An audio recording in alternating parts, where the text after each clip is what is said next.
বেশ কিছুদিন ধরে আমার ফিডে না একটা ব্রেকফাস্ট রেসিপি আসছে, আর রেসিপিটা দেখার পরেই আমার মনে হয়েছিল যে এটা একবার ট্রাই করব। তোমরা জানোই নতুনত্ব জিনিস ট্রাই করতে আমার ভালো লাগে। আর যা যা ইনগ্রিডিয়েন্টস দিয়ে এটা তৈরি হচ্ছে বাড়িতে সব কিছুই আছে। তো আজকে আমি সুজির বল বানাচ্ছি।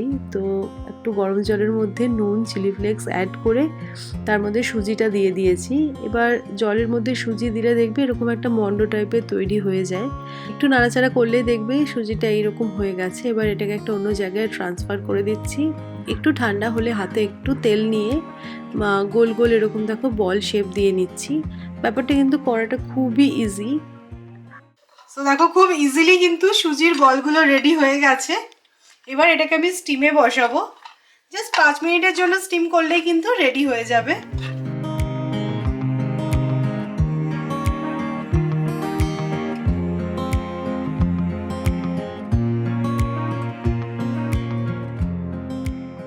সুজির বলগুলো স্টিম হোক, তারপরে তোমাদেরকে দেখাবো নেক্সট প্রসেসটা। আজকে একদম নতুনত্ব একটা ব্রেকফাস্ট আইডিয়া তোমাদের সাথে শেয়ার করছি, আমিও প্রথমবার ট্রাই করছি। Good morning SS family, welcome back to the channel. So আজকে দিনটা একটু আর্লি স্টার্ট করেছি আমি, কারণ সৌরভকে আজকে অফিসে যেতে হবে। তো লাঞ্চ করে 2:30-3টে নাগাদ বেরোবে বললো। তো 5 মিনিট হয়ে গেছে, এবার দেখি। বাহ, যেহেতু সুজির বল তাই জন্য না স্টিমে রেখে একটু ফুলেও গেছে। তো ঠিক আছে, গ্যাসের ফ্লেমটাকে নিভিয়ে দিচ্ছি। এবার নেক্সট প্রসেসটা তোমাদের দেখাই।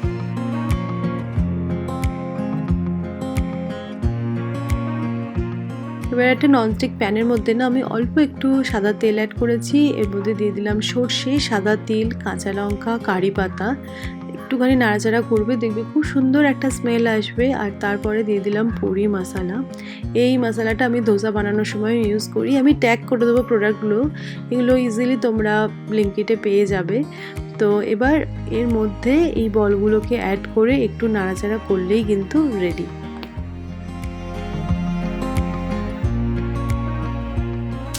আমার তো জিনিসটা দেখেই কি টেম্পটিং লাগছে। তো লাস্টে একটু স্বাদ মতো নুন অ্যাড করে দিচ্ছি, দ্যাটস ইট।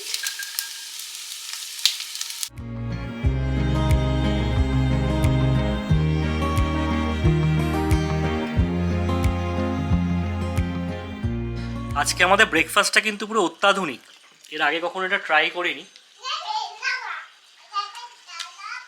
বেশ ভালোই হয়েছে, অন্যরকম, একটু ঝাল ঝাল। সুজির উপমা টুকমা তো খাওয়া হয়, বাট এটা একটু ডিফারেন্ট, ভালো, বেশ ট্রাই করো। আর এটা দেখতে হয়েছে পুরো শুকনো আলুর দমের মতো, ছোট আলু দিয়ে বানায় না সেরকম আলু।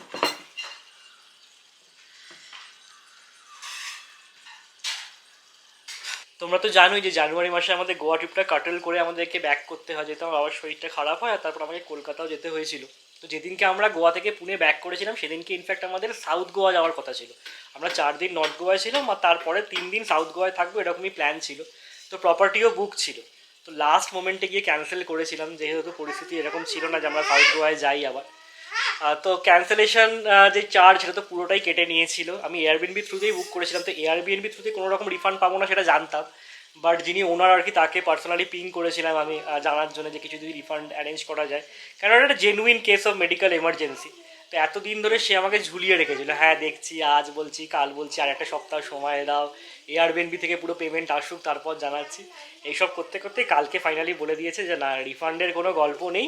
তবে তোমাকে একটা অপশান দিতে পারি, তুমি যদি নেক্সট 6 মান্থসের মধ্যে আমাদের প্রপার্টিতে আসো তাহলে কিছু ফ্রি নাইটস আর কিছু ডিসকাউন্ট দিতে পারি।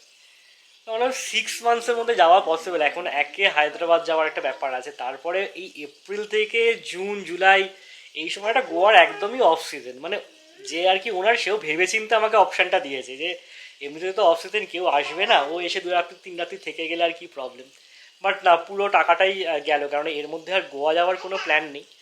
আর ওনাদেরও কিছু বলার নেই, কমপ্লেন করার মতো আমারও জায়গা নেই। আমি একদম লাস্ট মোমেন্টে ক্যান্সেল করেছি, মানে যেদিনকে চেক ইন করার কথা সেদিনকেই সকালবেলা ওদেরকে জানিয়েছি। তো এটা কারোরই কিছু করার নেই। বাট হ্যাঁ, রিফান্ডের গল্পটাও বা রিফান্ডের যে আশাটা আমি করেছিলাম এতদিন, সেটাও গেল। তোজো, এটা কি রে? এটা কি?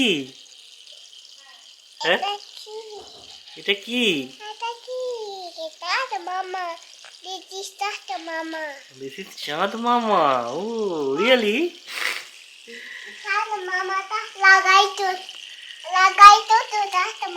পড়ে যাবে, পড়ে যাবে, লাগি কোনো রকম ভাবে পড়ে যাবে। হ্যাঁ এখানে রেখে দাও চাঁদ মামা। এটা অ্যাকচুয়ালি একটা ক্যান্ডেল থেকে বেরিয়েছে এক্সট্রা, যেটা আর কি ওয়্যাক্স সেটা। তো এরকম শেপে ছিল, তো তোজোকে দেখালে তোজো ঠিক চিনতে পেরেছে এটা চাঁদ মামা। আর এটা কে তোজো? এটা বন্ধু। এটা হচ্ছে তোজোর বন্ধু। এটা আমি নিয়ে খেলবো, এটা মাম্মাই না। এই হাত দেয় না বাবু। আমি খেলু করবো তাই তাই। তুমি খেলু করতো, তুমি গল্প করো বন্ধুর সাথে। আচ্ছা আচ্ছা আচ্ছা, হাত দিও না। হাত দেয় না। আচ্ছা বকো না, আমাকে বকো না প্লিজ। আমাকে বকো না। সবাইকে একটু গুড মর্নিং বলে দাও, মর্নিং। একটা ফ্লাইং কিস দিয়ে দাও। সৌরভের এত ভালো লেগেছে, বলছে আরও কি আছে, কারণ অনেকটাই আমি বানিয়ে ফেলেছি, কারণ সুজির মাপটা তো সেভাবে বোঝা যায় না। তো এতগুলো আছে, বলছে অফিসে নিয়ে যাবে ইভিনিং স্ন্যাক্সের জন্য। ঠিক আছে, ভালোই হলো। তোমরা অবশ্যই একবার ট্রাই করে দেখতে পারো। তোজো হঠাৎ এটা আমাকে তুলে হাতে এনে দিয়ে বলছে এটা কি? এটা পড়াল দূরে। কি? এটা কি বলতো? এটা কি? এটা কি? এটা কামড়ে দিলে কি হবে? কামড়ে দিলে কামড়ে দেবে। কামড়ে দিলে কামড়ে দেবে। বাহ, এটা খুব ভালো বলেছিস তুই, কোনো ভয় ডর নেই। দেখো এই উচ্চিংড়ের মতো জিনিসটা এসেছে ঘরে, তুলে নিয়ে চলে এসেছে। জিজ্ঞাসা করছে আবার এটা কি বলতো, এটা কি বলতো, এটা কি? এটা কি? এটা উচ্চিংড়ে। চিংড়ি না, এটা স্করপিও তো। এটা স্করপিও। বাবা, এটা কি ব্রাজিলের বৃশ্চিক নাকি? লাইডে দিবে ঠিক না, স্করপিও। চলো এটা ফেলে দিই। তোর এটা ফেলে দি, আমাকে কামড়ে দিচ্ছে। তো কি অবস্থা, তোজোকে কামড়ে দিচ্ছে। আমি নেব না তো স্করপিওকে, স্করপিওটা কামড়ে দেবে। না না, স্করপিওতে হাত দিও না। আপ। কদিন আমার এতটাই ঠান্ডা লেগেছিল যে আমি হেয়ার ওয়াশ পর্যন্ত করিনি, ভয় ভয় যদি পাছে আবার জ্বর টর চলে আসে। সো আজকে ফাইনালি দেখো হেয়ার ওয়াশ করেছি, হেয়ারটা সেটও করেছি, বেশ ভালো লাগছে দেখতে। থার্সডে করে অ্যাকচুয়ালি আমি হেয়ার ওয়াশ করি না, এই কারণটা আমি জানি না, বাট বড়রা বলে থার্সডে হেয়ার ওয়াশ না করতে, তো সেই কারণে করি না। আর স্যাটারডে হচ্ছে ছেলের জন্মবার, সেই জন্য ওই দিনটাও করি না। তো মাঝে আজকের দিনটাই সময় ছিল, তো তাই ভাবলাম হেয়ার ওয়াশটা করিনি, কারণ কালকে ভ্যালেন্টাইন্স ডে, আমাদের একটু টুকটাক প্ল্যান আছে, দেখা যাক সেটা হবে কি হবে না বলতে পারছি না। বাট সৌরভ বললো যে কোথাও একটু যাবো খেতে টেতে, তো এই আর কি ছোটোখাটোভাবে সেলিব্রেট হবে। আর তোমরা অনেকেই দেখলাম জিজ্ঞাসা করেছো একটা কথা, প্রত্যেকটা ব্লগেই আমি পাচ্ছি যে পালমোনাস থেকে যে আমি জুয়েলারিগুলো কিনেছি সেগুলো একটু রিভিউ যদি তোমাদের সাথে শেয়ার করি, কারণ তোমরা দেখছোই আমি এখন ডেলি ইউজ করছি। মেনলি এই মঙ্গলসূত্রের ব্যাপারে অনেক কোয়ারি এসেছে। দেখো সত্যি কথা বলতে এটার যে সিস্টেম না, তাতে সবসময় খোলা পড়া করা পসিবল নয়। এই ধর আমি হেয়ার ওয়াশ করলাম বা স্নান টান করেছি, আমি কিন্তু পরেই স্নান করি, তো আমার তো কিছু অসুবিধা হচ্ছে না। মোটামুটি 15-20 দিন তো হয়েই গেল আমি একভাবে পরে আছি, কালার কিন্তু একটুও চলে যায়নি, আমার খুবই ভালো লেগেছে সত্যি বলতে। তো সেই কারণে তোমাদেরকে বলবো পালমোনাস থেকে মানে প্রোডাক্ট তোমরা নিতে পারো। আর মঙ্গলসূত্রের ডিজাইনটা ভীষণ সুন্দর, 5000 মতন নিয়েছিল, তো টোটালি ওয়ার্থ ইট। আমার অ্যাকচুয়ালি সোনার যে চেনটা ওটা ছিঁড়ে গেছে তোমাদের বলছিলাম, তো ওইটা যতক্ষণ না সারাই করতে পারছি ততক্ষণ এটাই ভরসা। মানাই, পুজো করবো, চলে এসো।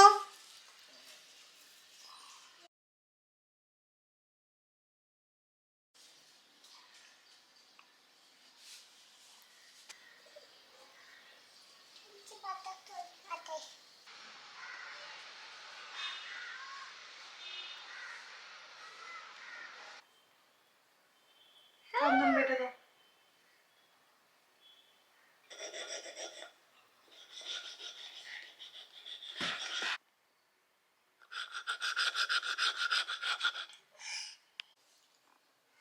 চন্দন বাটার পারিশ্রমিক পুরোহিত একদম বুঝে শুনে নিয়ে নিল একটা মিশ্রি দানা।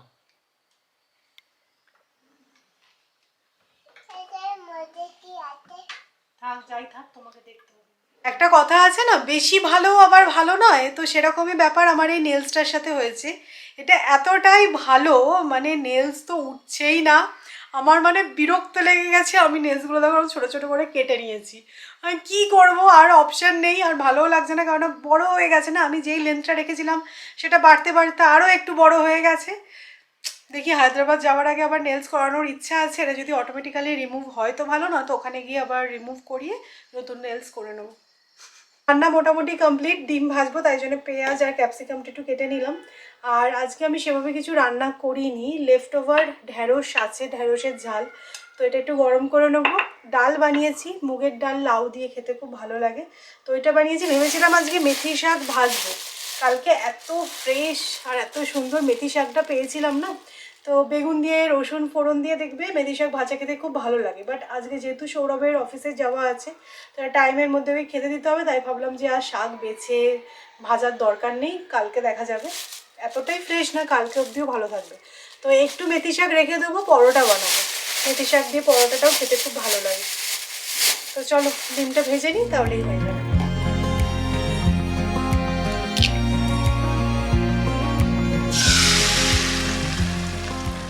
এই যে লাঞ্চ নিয়ে চলে এসেছি, দুজনে একসাথেই খেয়ে নেব।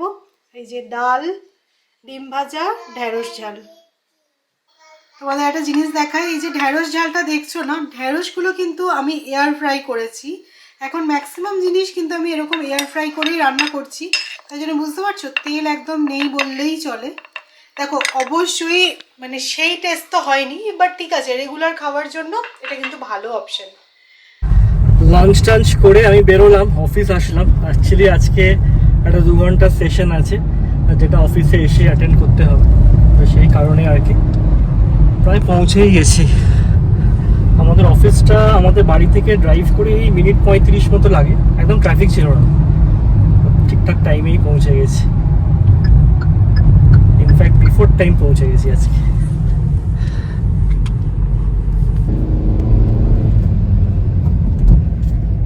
মেন যেটা ভয় থাকে পার্কিং পেতে, বাট আজকে ইজিলি পেয়ে গেছি। আমাদের এই অফিসের লোকেশনটা এত সুন্দর, মানে অফিস কম রিসর্ট বেশি লাগে।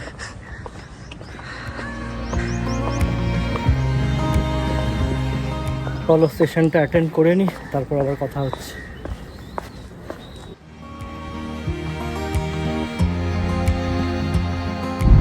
তো যাই হোক, অফিসের কাজ তো কমপ্লিট, আমি বাড়ি ফিরছি। যাওয়ার সময় সেরকম ট্রাফিক পাইনি, বাট আসার সময় খুব ট্রাফিক ছিল। এসছি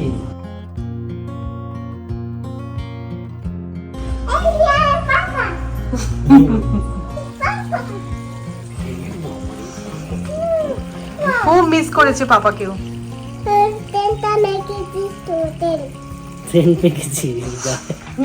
টনটনে জ্ঞান। আমি আজকে জানো তো ভেবেই রেখেছিলাম যে এই মোমেন্টটা আমি ক্যাপচার করব, যখনই সৌরভ অফিস থেকে ফেরে বাড়িতে অনেকক্ষণের পর, তখন তোজো এরকমভাবে পাপা পাপা করে ছুটে যায়। তো সবসময় তো আর সেটা তুলে রাখা পসিবল হয় না, বাট আমি ভেবে রেখেছিলাম আজকে যে একটু ব্লগটা বানাচ্ছি। বাট এটা ঠিক আছে যে পাপা অফিসে যাচ্ছে, কিছুক্ষণ পর পাপা আবার চলে আসবে। বাট যখন সৌরভ কলকাতা গেছিলো তোজোকে ছেড়ে প্রায় 5-6 দিনের জন্য, মানে ফেরার পর কিছুতেই কথা বলবে না সৌরভের সাথে, বেশ কিছুক্ষণ পর অভিমান ভাঙানো গেছিলো, সেটা আর ক্যাপচার করতে পারিনি। তো তোমরা এই মোমেন্টটা দেখলে বুঝতে পারলে, আর ওই মোমেন্টটা সত্যি আমি যদি তুলে রাখতে পারতাম তোমাদেরকে দেখাতে পারতাম, মানে ওটাতে প্রচণ্ড অভিমান হয়েছিল। যাই হোক, মানে তোদের ব্যাপারটা কি বলতো, আমাকে আর সৌরভকেই তো সবসময় দেখে, দুজনকেই চাই, মানে কাউকে ছাড়া চলবে না ওর।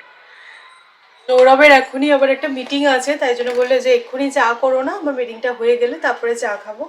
তো আমি তোজোকে এখন মাখানা বানিয়ে দিচ্ছি। এই রোস্টেড মাখানাটা তোজো খেতেও খুব ভালোবাসে, আর একটা হেলদি অপশন।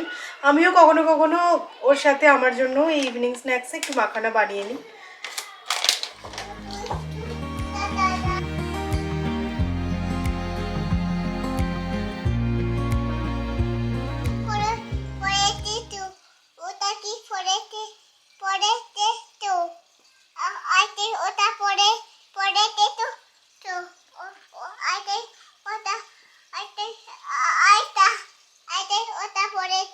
কি পড়েছি বলো?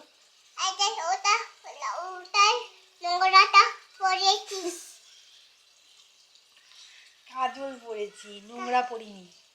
কাজল পড়েছি তো, নোংরা পড়িনি। তোমার ভালো লাগছে না? কাজলটা পরে, তুই কাজল পড়েছিস তো, কাজল। ভালো লাগছে মাম্মাকে দেখতে। তুই কি এখানে কি পড়েছিস? না এখানে টিপ পরে নি, এখানে একটা তিল আছে। এখানে এখানে কাজল আছে তো, কাজল। এটা কাজল না, এটা তিল। তারপরে কোথা তাই তারপরে আয় বাবা দেখে দা দুটোটা দেখে দা যে সাথে তক নেই চিন নেই নখ নেই করে নাকে পুষ পাস মায়ে তুদু তুদু তাস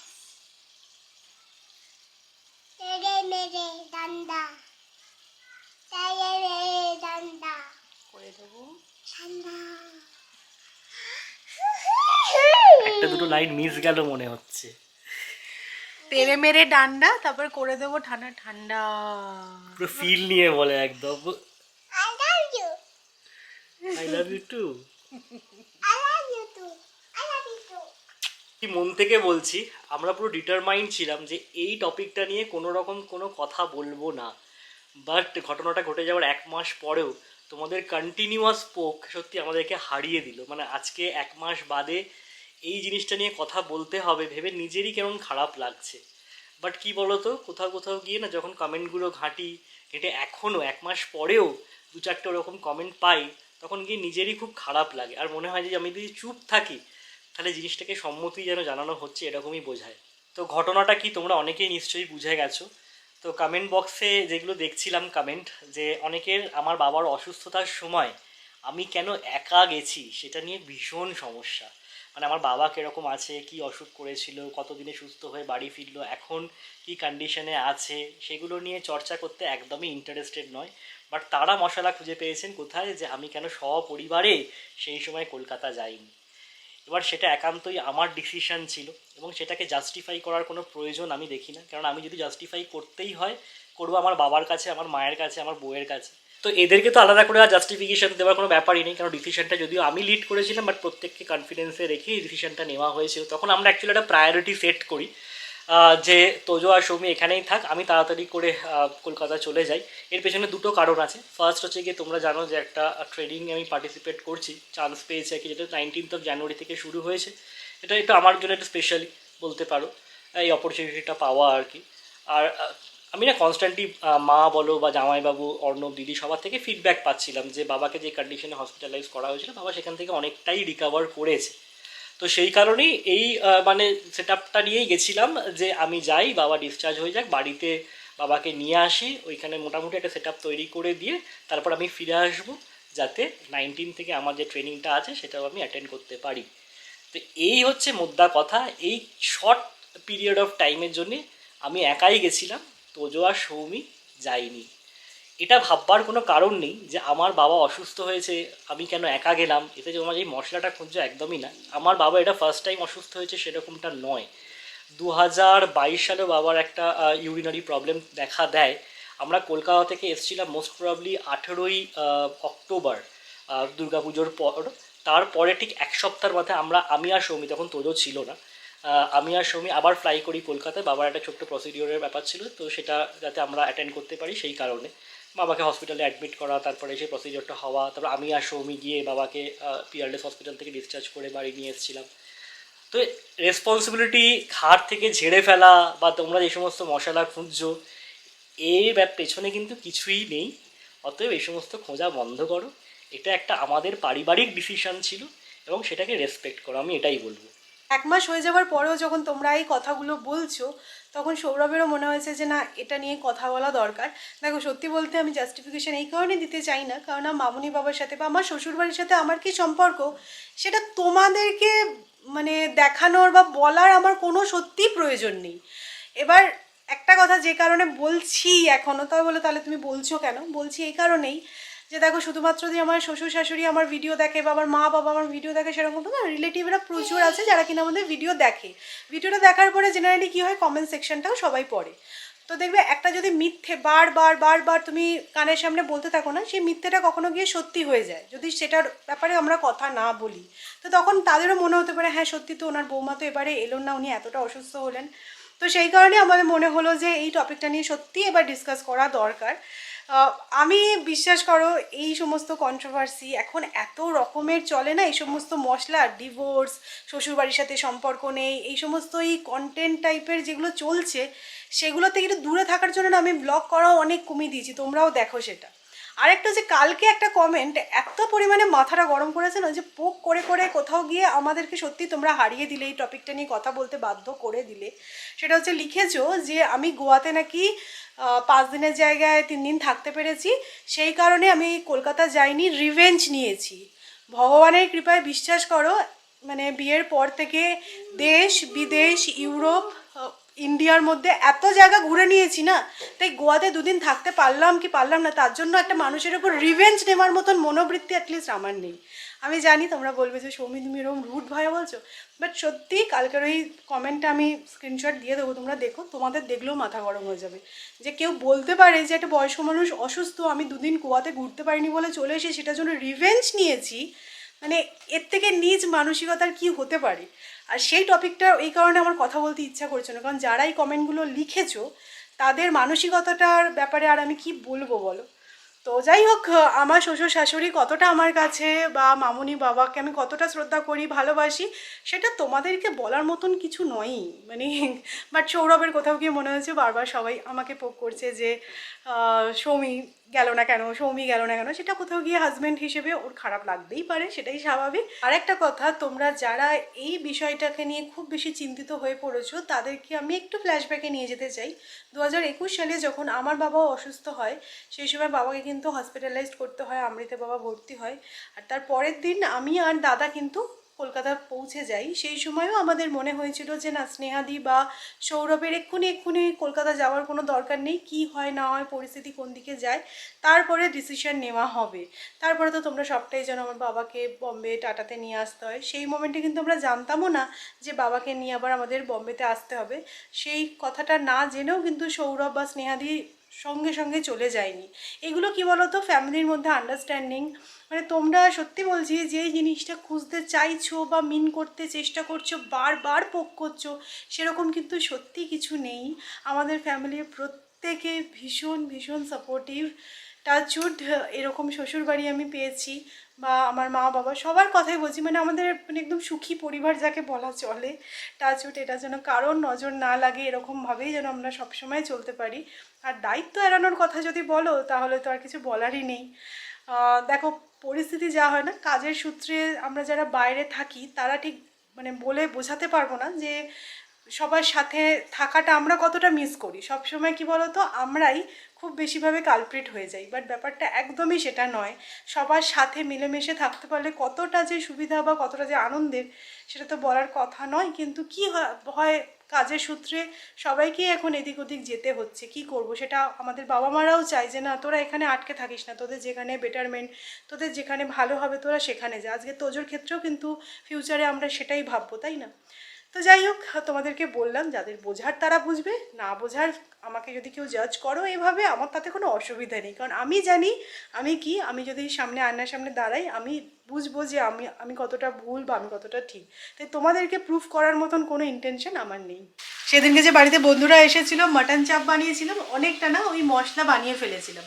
আর এই ভাজা মশলাগুলো দেখবে বেশি দিন না মানে স্মেলটা থাকে না, চলে যায়। তো সেই কারণে আজকে ভাবলাম যে চিকেন বানাচ্ছি, তো চিকেন চাপ বানানো যাক। যদিও চিকেন চাপ নয়, নর্মাল চিকেন কষা, তার মধ্যে শুধু মশলাটা আমি মটন চাপের ইউজ করছি। আর সকালে সৌরভ শুনেছে যে এই মেথিটা দিয়ে আমি মেথি পরোটা বানাবো বলেছি, তো রাত্রিবেলা বলছে চিকেনের সাথে মেথি পরোটা বানাবো। যে আটা মেখে রেখেছি, এবার জাস্ট একটু হালকা তেল দিয়ে ফ্রাই করে নেবো। খেতে বেশ ভালো লাগে মেথি পরোটাটা। মেথিটা কি ফ্রেশ ছিল না? দারুণ ছিল, টাটকা।